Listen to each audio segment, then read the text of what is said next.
बस इतना सुनते ही उस आदमी के चेहरे में एक अलग सुकून नजर आने लगता है और वो खुशी खुशी विशाल को बताता है, मैं यहाँ का रिसेप्शनिस्ट हूँ और प्लीज तुम थोड़ा धीरे बात करो।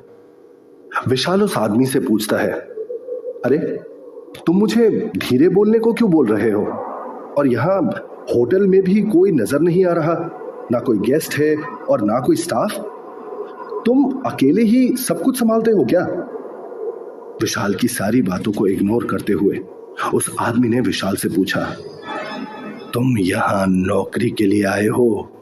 विशाल के हाँ कहते ही उस रिसेप्शनिस्ट ने एक कागज में कुछ लिखा और विशाल की ओर बढ़ाया। उस कागज पर लिखा था कि सामने टंगे बोर्ड पर अपना नाम लिखो। विशाल उस कागज को पढ़कर थोड़ा हैरान हो गया। फिर विशाल पीछे मुड़ा और उसे एक बोर्ड दिखाई दिया। विशाल बोर्ड के पास गया और उस पर अपना नाम लिख दिया, विशाल वर्मा। विशाल ने बोर्ड पर जैसे ही अपना नाम लिखा, पूरे होटल की लाइट्स एक बार फिर जलने बुझने लगी और विशाल को ऐसा महसूस हुआ मानो वो जगह एक बार पूरी की पूरी हिल गई हो। विशाल का सर चकरा गया और उसके पूरे शरीर में एक सिहरन सी दौड़ गई और विशाल ने जैसे ही पीछे मुड़कर देखा, रिसेप्शन पर खड़ा वो आदमी जोर से चिल्लाया, अब सब तुम संभालो, मैं तो चला। और झट से वो आदमी वहां से भागने लगा। उस आदमी को देखकर ऐसा लगा मानो वो किसी काला पानी की सजा से आजाद हो गया हो।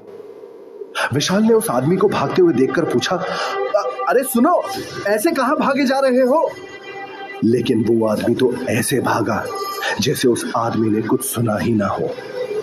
विशाल ने फिर बोला, अरे मुझे बताओ तो सही, मुझे करना क्या है? लेकिन तब तक वो आदमी होटल से बाहर निकल चुका था। विशाल खुद से बड़बड़ाया, अजीब आदमी है, ऐसे भागा जैसे सामने भूत देख लिया हो। विशाल रिसेप्शन की ओर मुड़ा तो विशाल को वहां एक नोट नजर आया जिस पर लिखा था, reach room number 703 of 7th floor for interview. Vishal 7वें फ्लोर पर जाने के लिए लिफ्ट ढूंढने लगा और उसे अपने सामने लिफ्ट दिखाई दी। उसने बटन दबाकर लिफ्ट खोली और 7 नंबर प्रेस किया। धड़ाम की आवाज से लिफ्ट चली और अंदर की लाइट्स अपने आप जलने बुझने लगी। लाइट्स दोबारा से जली और उसे अपने सामने कुछ 7-8 लोग नजर आए। जैसे ही उसने उनके चेहरों की तरफ देखा, सब कुछ तो था सिवाय उनके आंखों के। डर के मारे विशाल का बुरा हाल हो गया। उसे ऐसा लगा जैसे उसका दम घुट रहा हो। तभी लाइट्स दोबारा से बंद हो गई और फिर जब लाइट्स जली तो उसे वहां कोई नजर नहीं आया। तभी लिफ्ट रुककर खुल गई और विशाल ने रूम नंबर ढूंढने के लिए इधर उधर देखा और विशाल को दाई तरफ में रूम नंबर 703 दिखाई दिया। थोड़ा आगे बढ़ते ही एक तेज हवा का झोंका आया और हवा में एक औरत की आकृति उभरने लगी। विशाल कुछ भी समझ नहीं पा रहा था कि आखिर उसके साथ हो क्या रहा है। तभी उस आकृति ने विशाल के कान के पास आकर कहा, आखिरी मौका है, भाग जाओ यहां से। जैसे ही उस ओर विशाल ने देखा, वो आकृति पल भर में दीवार में देखते देखते समा गई। विशाल के पैरों तले जैसे जमीन खिसक गई हो। उसके हाथ पैर कांपने लगे। उसे अचानक से ठंड महसूस होने लगी। जैसे तैसे खुद को संभालते हुए विशाल आगे बढ़ने लग जाता है। उसके साथ ही उसके मन में बहुत से सवाल चल रहे हैं, मगर विशाल उन सबको दरकिनार करके तेज तेज कदमों के साथ उस कमरे की तरफ बढ़ जाता है। विशाल उस कमरे के बाहर जाकर जैसे ही नॉक करने के लिए अपना हाथ उठाता है तो कमरे का दरवाजा खुद ब खुद खुल जाता है।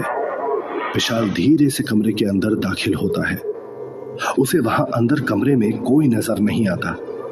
विशाल हैरान होकर इधर उधर देखने लगा कि तभी विशाल की नजर सामने खुले हुए दरवाजे पर गई, जहां से उसे पानी की आवाजें सुनाई दे रही होती है। और जैसे ही विशाल उस दरवाजे के अंदर गया, वहां का नजारा देखते ही विशाल के होश उड़ गए। अंदर एक बला की खूबसूरत लड़की बाथ टब में नहा रही होती है और धीमे धीमे कोई गाना गुनगुना रही होती है। विशाल उसे देखकर बस देखता ही रह जाता है। एकदम गोरी त्वचा, सुंदर बड़ी बड़ी सजीली आंखें, गुलाब से नरम होठ, ठुड्डी पर एक काला तिल, और वो लड़की बाथटब के अंदर झाग से लिपटी नहा रही होती है। उसका आधा बदन साबुन के झाग में लिपटे होने के बावजूद भी नजर आ रहा होता है। उस लड़की की मखमली बदन की खूबसूरती ऐसी थी कि जिसे देख एक हल्की सी सिसकारी विशाल के मुंह से निकल जाती है। तभी विशाल खुद पर काबू करते हुए अपनी नजरें वापस दरवाजे की ओर मोड़ लेता है। वो लड़की विशाल को उसका बदन देखते हुए देख लेती है और विशाल से पूछती है, अरे आ गए तुम, जरा अपने बारे में कुछ बताओ। सॉरी मैम, मुझे पता नहीं था, दरवाजा खुला था और मैं गलती से यहां आ गया। लड़की ने कहा, नहीं नहीं, कोई बात नहीं, एक काम करो, तुम अपने बारे में बताना शुरू करो, मैं सुन रही हूं। विशाल ने अपने बारे में बताना शुरू किया।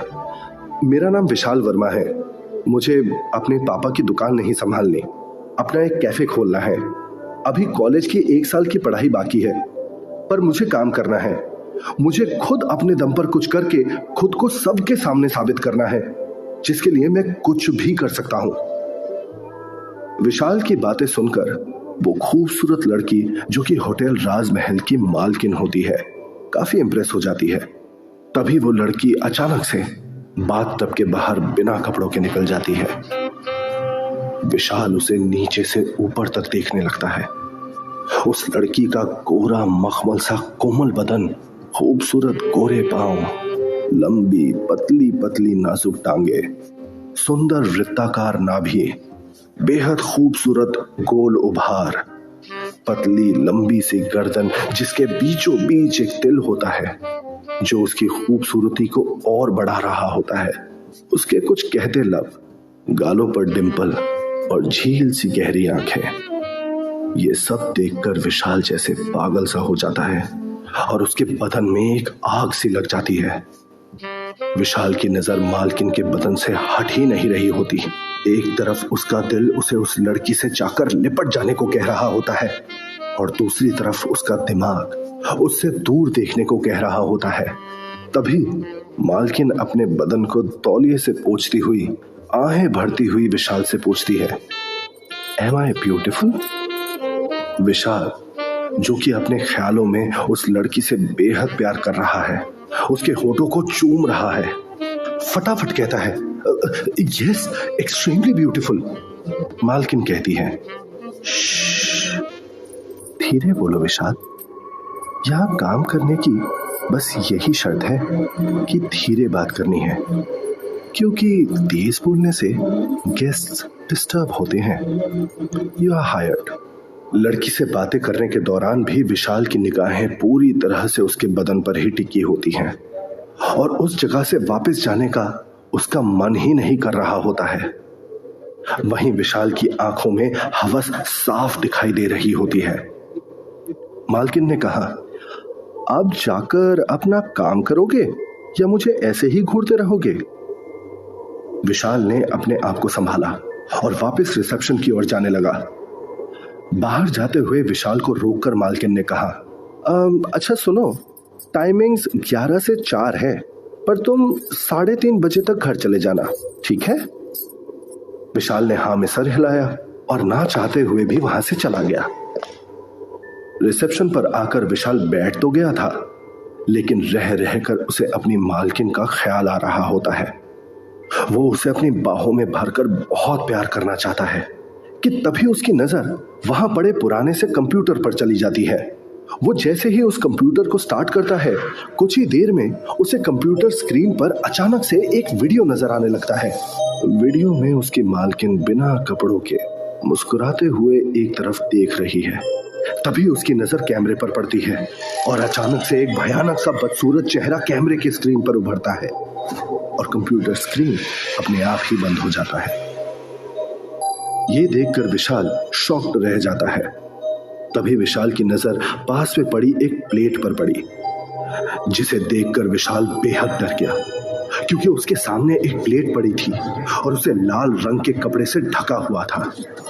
वो कपड़ा धीरे धीरे हिल रहा होता है। विशाल डरते डरते वो कपड़ा हटाता है और सामने देखकर उसे अपनी आंखों पर भरोसा नहीं होता। उस प्लेट पर एक आदमी का कटा हुआ सर पड़ा होता है और उस पर कीड़े भिन भिना रहे होते हैं। ये देखकर विशाल अपनी कुर्सी पर चढ़कर बैठ जाता है और डर के मारे ना चाहते हुए भी जोर से चिल्लाता है। तभी उसे चारों तरफ से की आवाज सुनाई देती है। विशाल की आंखों में दहशत तैरने लगती है और वो चारों तरफ नजर घुमाता है, पर उसे कोई नजर नहीं आता। ये देखकर विशाल की हालत खराब हो जाती है और तभी वहां लगी वॉल क्लॉक बजने लगती है और विशाल घड़ी की तरफ देखता है तो 3:30 बज रहे होते हैं। विशाल फटाफट अपना बैग उठाकर होटल से बाहर की ओर जाने लगता है। विशाल तेजी से होटल के दरवाजे तक दौड़ता है। विशाल जैसे ही दौड़ रहा होता है, उसे अगल बगल से अजीब अजीब आवाजें आने लगती हैं। अपने साथ साथ विशाल को किसी और के दौड़ने का एहसास भी होता है। किसी की तेज सांसों की आवाज सुनाई पड़ती है। विशाल तभी दरवाजा खोलकर बाहर आ जाता है। तेजी से दौड़ने के कारण वो बाहर आकर गिर जाता है। तभी होटल का दरवाजा धप की आवाज से बंद हो जाता है, जैसे कि किसी ने खुद से उसे बंद किया हो। अपने आप को संभालते हुए विशाल खड़ा होता है और अपने कपड़े ठीक करता है। डर के कारण विशाल गहरी सांसें ले रहा होता है। वहीं रुककर विशाल टैक्सी की वेट करते हुए सोचता है, ये सब अभी क्या हुआ मेरे साथ?